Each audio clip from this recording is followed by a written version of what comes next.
have this weird kind of circular thing where making your country worse is actually politically conducive to your success as a politician. Where the more people are on welfare, that's making it worse, but that's the more people that will vote for you, right? Because they're dependent upon you. And so all of our leaders, and you see it just blatantly on display when you have like rape after rape and murder after murder and genital mutilation after genital mutilation constantly for decades in the United Kingdom. And then finally, when there's riots over it, even though both sides are rioting, the rhetoric from the leadership is only that these white right-wing extremists are responsible. It's like an ass kicking doesn't just come falling out of the sky in the wise words of Bill Burr, right? People don't just riot because they suddenly feel so racist and want to express it. It's always triggered, whether it was the Black Lives Matter people that were triggered or whether it's a right-wing thing that happens, right? I mean, I don't agree with the George Floyd protests. I think that he was addicted to fentanyl. There was a lot of problems there, but it wasn't just this like a random thing that the entire black community just decided to do out of nowhere. I mean, it's like a decade of seeing police brutality videos and algorithms on Facebook when Facebook was popular and Instagram, things like that. Like that builds, and then there's a straw that breaks the camel's back, and everybody acts like it's all of a sudden.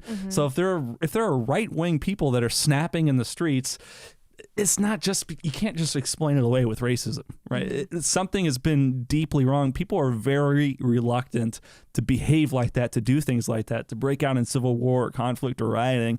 They have to reach a breaking point in order to snap. I'm not, like, I have a bad temper.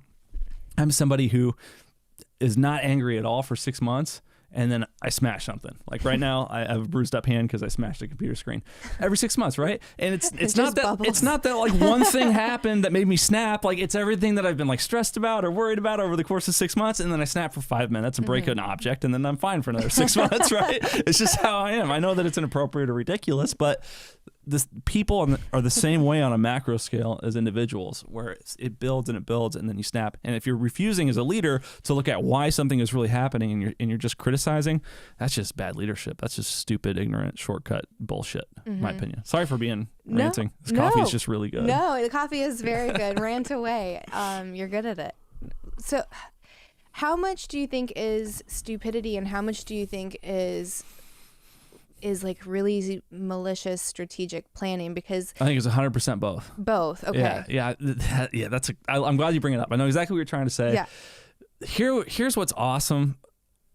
Traditionally about America, 20th century America, we had like terrible leaders, but they were fucking brilliant, right? Like Bill Clinton, definitely a rapist. I mean, he just is. Like, definitely a bad guy. Yeah. Brilliant. I mean, Rhodes Scholar, not a stupid man, right? Barack Obama, probably an evil dude, not stupid, no, brilliant, right? Yeah. Now, Jordan Peterson says it best. He's like, if you're scared of what a strong man will do in power, just wait until you see what a weak man will do in power, right? Now we've reached some sort of a point, and maybe it's because our population is dumb now, and it didn't used to be 50 years ago, or we used to have a little bit more cultural consensus 50 years ago, so politicians would lie in a way that was consistent with the wants, needs, and interests of the people. But now our leaders are retarded and corrupt. Like Joe Biden, even before all the dementia stuff, I'm not even going to try to do the cheap shot of just saying that he's lost his mind. He has, but even before all the dementia stuff, this dude was notoriously stupid and corrupt at the same time. Lied about graduating at the top of his class in law school, which is why he had to drop out of the race in the 80s.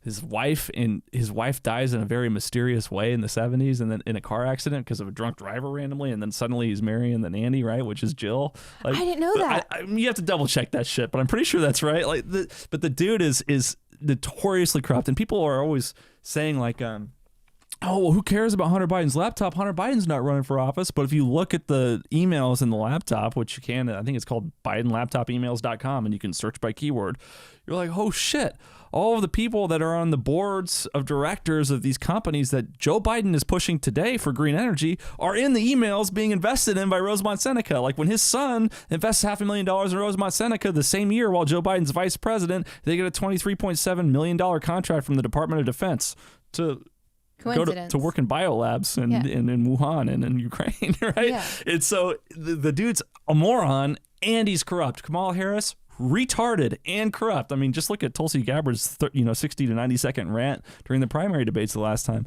It's very obvious that we have a crisis of intelligence and a crisis of competence at the highest level. I would much rather have highly competent villains running things than just the most retarded ones, because at least we would have people that could cover their own tracks and they could save the ball and it's like, if you're going to cheat, then do it with little elegance. But now they're just sloppy. I don't know. I think they're both stupid and corrupt.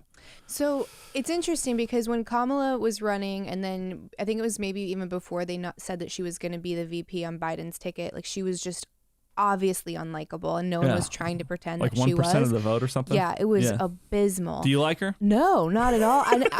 We're going to do like a little fun segment that one of my other producers put together, and it's going to be really funny. Okay. But like there's clearly like she just seems really neurotic and anxious a lot. Like she doesn't want to be anywhere that she's at. She's kind of forced to be there and where right. Where are we again? Colombia. Okay, hello, Colombia. Like, that cackle. I can't even do it, but it's so awful. But like everyone admitted how unlikable she was, and they kind of pushed her to the side. And then all of a sudden, she's going to be the main ticket, and now she's powerful. I'm with her. Right. What a strong leader. And how are we pivoting this so quickly? And what has changed, because she's been out of interviews for so long. So I don't and then you see people defending her. Destiny, who I typically really like. Do you know who Fuck Destiny that is? guy. I challenged him to a duel, and he declined. Yeah. Your duel list is probably really long at this point. It's just two. Just Harry, Sisson, and Destiny. You guys want to fight? It's still on. And no responses to your duel? Duel or Destiny said no. Oh, okay. He said no. And then Harry Sisson just pretends he didn't hear me. So what are the laws for dueling in Texas? In Texas, you can duel anyone, but not to the death. Not to the death. And not using deadly weapons. Oh, so you can't use a gun. So like if I'm like at a bar with you, right, in Texas, and some guy pisses me off, I can say, let's take this outside, and we can have a fist fight, and the cops cannot interfere. Oh, wow. If it's consensual. Okay. Right. Uh-huh. And that's like what it comes from. Is the idea is like, if you guys just need to work it out in the yard, like go work it out. But you can't kill each other, but you can. It's like, I don't know, Cool Hand Luke or something.